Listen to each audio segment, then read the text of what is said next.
partners at Wrigleys Solicitors.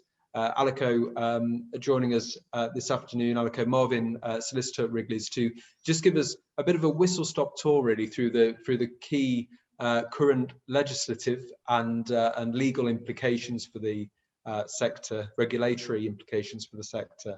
Wrigleys, as you know, is a partner of Forum Strategy, a commercial partner, and making that disclosure up front that they do work with us on that basis. But of course, we choose all our partners based on their experience, their ethos, and their expertise. So it's a pleasure to welcome Alico this afternoon to provide us with the final input, but a really important one, just to give us a sense of what we need to be thinking about and looking at from a regulatory and legal point of view in the coming weeks and months. So welcome, Alico, over to you. Thank you. Can you hear me okay? Yes, absolutely fine. Marvellous. Thank you. Lovely to be with everybody this afternoon. I'm going to focus on some particularly employment law issues arising from recent changes in guidance, policy and case law. And on the next slide, I thought I would start my thoughts with my thoughts on the recent policy announcement from Gavin Williamson at the Confederation of School Trusts annual conference about trust partnerships. This is, as you probably know, an opportunity for trusts to try, for schools to try before they buy. In other words, to link up with a multi-academy trust with a view to deciding on whether to join that trust formally in the future. And now it's not a new idea, I know, but I thought it would be useful to highlight a potential employment law risk, which I think sometimes multi-academy trusts don't really consider before they enter into this sort of arrangement with schools before formal conversion. So the risk is, and it's a low risk, but I still think it's one that you need to consider, that TUPE, or the Transfer of Undertakings Protection of Employment Regulations, could apply to transfer employment from the school to the trust in advance of a formal transfer agreement. And that's because TUPE is a strange law. It acts automatically by operation of law when certain facts and circumstances are in place. So TUPE can actually happen at a point where one organisation takes over the running of another organisation, running the business of another organisation. And case law shows that that can be found to have happened in some cases before a formal contract or transfer agreement has been entered into.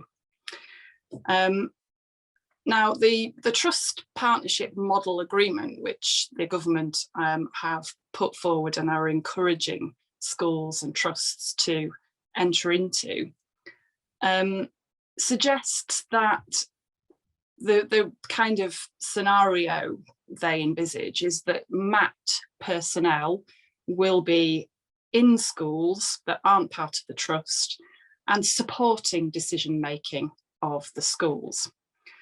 And that's absolutely fine. The risk comes where that support for decision making trips over the boundary into actually the trust making those decisions for the school or within the school. So if you have trust personnel who are in fact making key financial, governance, staffing decisions, then there is this risk that TUPE could apply to transfer the contracts of the staff at the school to the trust at this earlier stage.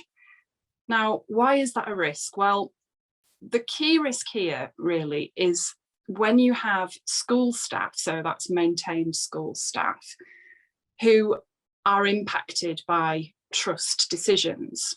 So whoever's come in to work with the leadership of the school, they may have made decisions about a restructure, or they may have made staffing, hiring and firing decisions. Even where that doesn't happen, it may be that the school staff perceive that the trust has made those decisions because they feel that everything has changed since the trust came in. And the risk is that the school staff could bring claims which involve the trust because they consider that they were actually their employer at the time those decisions were made. I've had a look at the Model Trust Partnership Agreement, and it doesn't include any indemnities to cover this kind of risk. And so I do recommend that if you are thinking about entering into this kind of arrangement, you consider whether you can seek indemnities to cover any costs arising from a member of the school staff raising a legal claim which involves the trust. Obviously, at a later stage, there will be a transfer agreement in place which will include indemnities, but you may have this interim period where there's a risk which doesn't have any particular protections around it. So moving on, we are, of course, now moving quite steadily through the government's roadmap to lifting COVID restrictions. So I'm going to just have a look at the impact of the change in working from home rules. The rules changed at the end of March, and that was a legal change. It won't have had a huge amount of impact on MATs in some ways because the majority of your staff have been attending the workplace for at least a couple of months. But I know that our MAT clients do continue to have a fair few staff who are still working from home, either some or all of the time. So legally speaking, the change means that it no longer has to be reasonably necessary to go to work in order to leave home. And the government guidance actually still states that employees should work from home when they can. And like all employers, you have a duty as a MAT employer to do what you can to make sure people can work from home. Of course, and certainly within schools, there are a lot of roles and tasks which can't be carried out from home. And also there will be some individuals who they simply can't work effectively from home, perhaps for personal reasons. And where that's the case, as you are doing, you need to provide a safe working environment for those staff on site. On the next slide, I'll look at the impact of the change in guidance and the law on clinically extremely vulnerable staff. Shielding's come to an end on the 31st of March. Until that point, we had really strong advice. It wasn't actually a legal requirement for those people to stay at home, but CEV people, clinically extremely vulnerable people, were asked to work from home if they could, and if they couldn't, not to attend work. So it's quite categorical guidance. And the DfE guidance fell into line with that and said, if you did have those kind of staff, they should continue to be paid in full, whether they could work from home or not. So paid in full for no duties.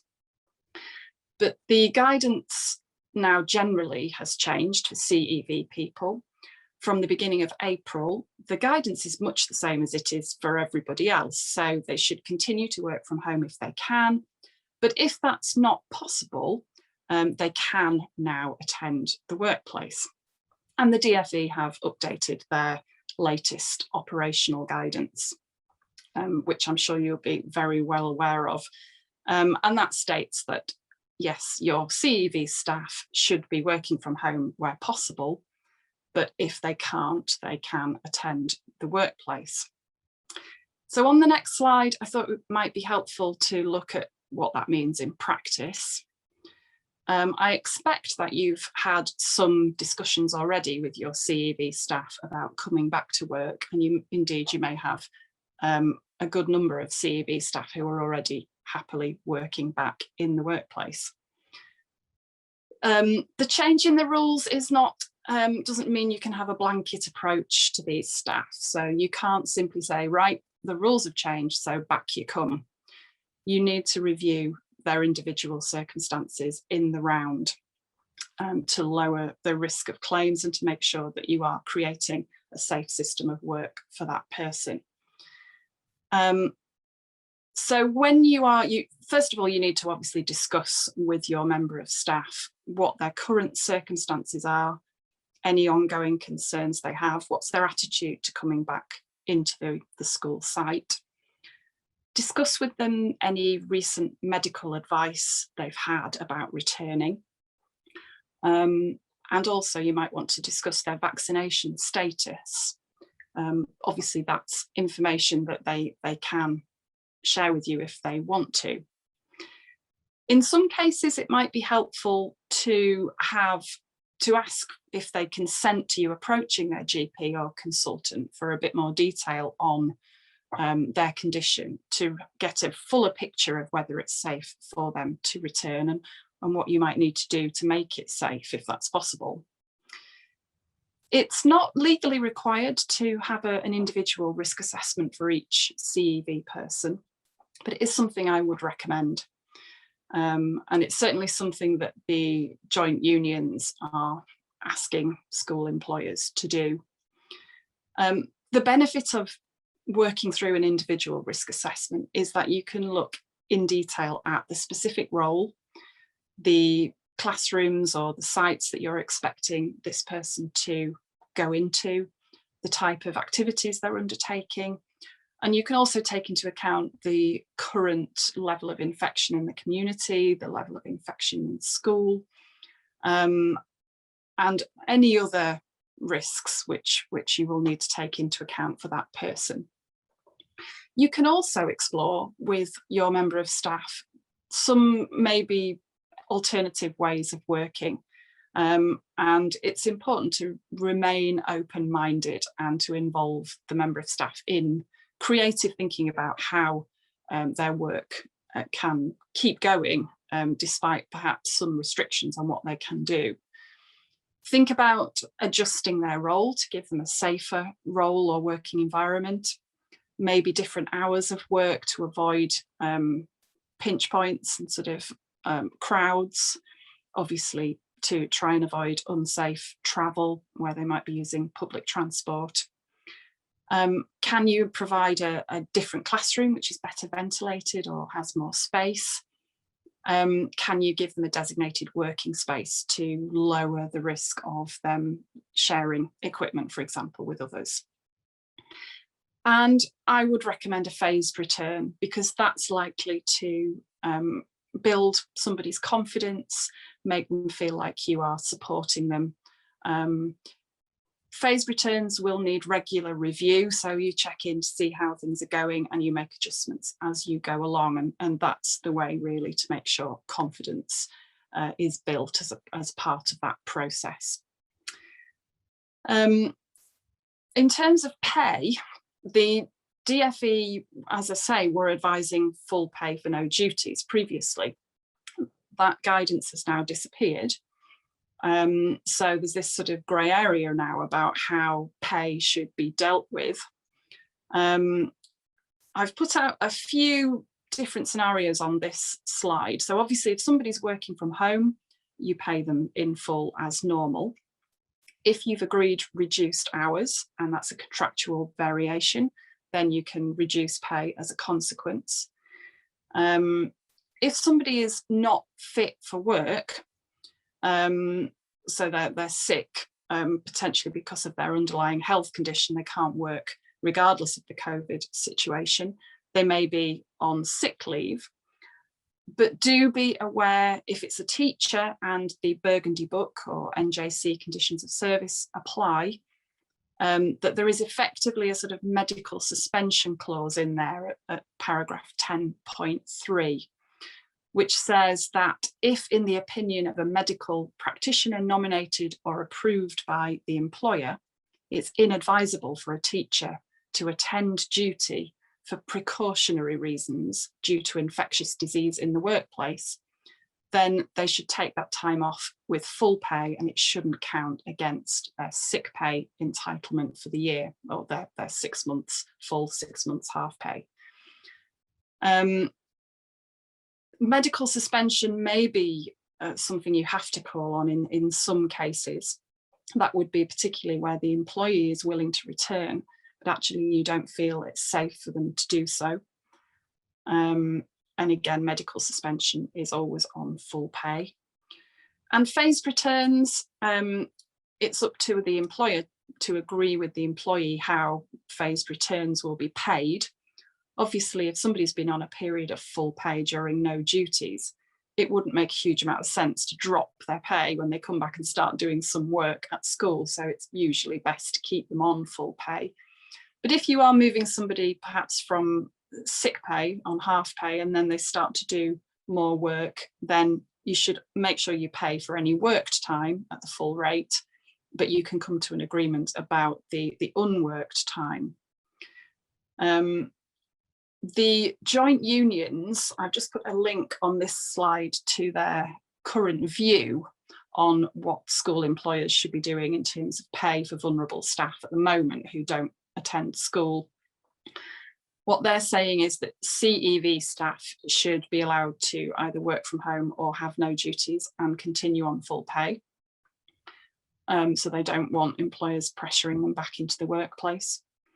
And for vulnerable staff and those over 60, they say that it should be similar for them until the point where a GP confirms that they're fully vaccinated and protected by the vaccination, and then they can return to work.